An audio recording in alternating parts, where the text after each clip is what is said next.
এখন আমাদের একজন সাবস্ক্রাইবারকেই পেয়ে গেছি। আপনার নাম কি ম্যাডাম, একটু যদি বলেন? আমার নাম পায়েল দাস। আচ্ছা, আপনার ইন্টারভিউ কেমন ছিল? আমার ইন্টারভিউ মোটামুটি ভালো ছিল, খুব ভালো বলবো না, আবার খুব খারাপও বলবো না, মোটামুটি ভালো ছিল। একটু ওনারা ঘুরিয়ে কোয়েশ্চেন করেছেন, একটু মানে খুব পাংচুয়াল করার চেষ্টা করেছেন জিনিসটাকে। আচ্ছা, আর সাবজেক্ট ওয়াইজ কিছু কোয়েশ্চেন করছেন, সাবজেক্টের বাইরেও কিছু কোয়েশ্চেন করছেন। আচ্ছা, আপনার সাবজেক্ট কি ছিল? আমার সাবজেক্ট ছিল সাইকোলজি।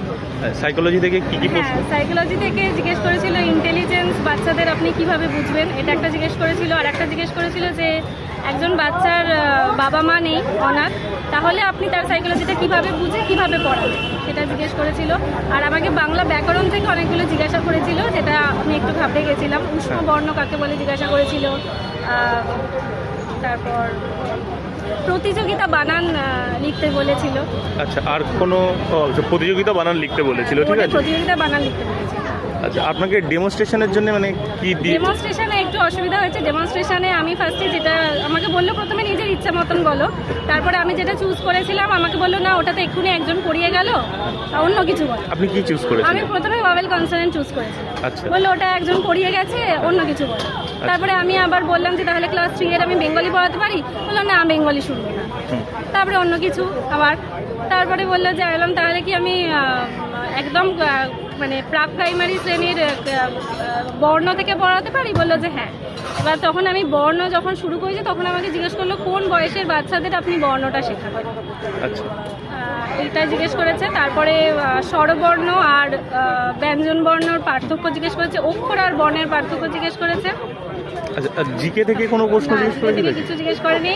আমাকে যে অ্যাক্টগুলো আছে সেই অ্যাক্টগুলো থেকেও কিছু জিজ্ঞেস করেনি।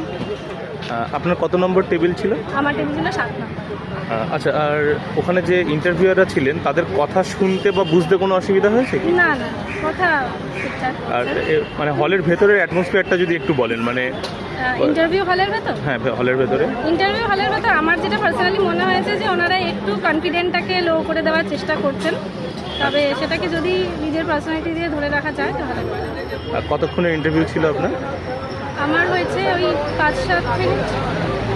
আর ডেমনস্ট্রেশনটা কতক্ষণের হয়েছিল? ডেমনস্ট্রেশন তো আমি লিখতে শুরু করেছিলাম, ওই বর্ণ থেকে লিখতে শুরু করেছিলাম, ওটা 1 মিনিটও দেখিনি। তারপর বলে যে ঠিক আছে ছেড়ে দাও। বোঝা যাচ্ছে যে প্রথম দিকে একটু আন্ডার কনফিডেন্স থাকলেও লাস্টের দিকে আপনি বেশ মানে আত্মবিশ্বাসী হয়ে উঠেছিলেন। আমি বুঝতে পারছি না, মানে ওনাদের রিভিউটা পজিটিভ কি নেগেটিভ সেটা আমি বুঝতে পারছি না। না, ওভারঅল আমরা যেটুকুনি শুনলাম খুব ভালোই মনে হলো আমাদের। আর আমি আপনাদের চ্যানেলটা ফলো করি, সবাই করবেন, খুব হেল্পফুল।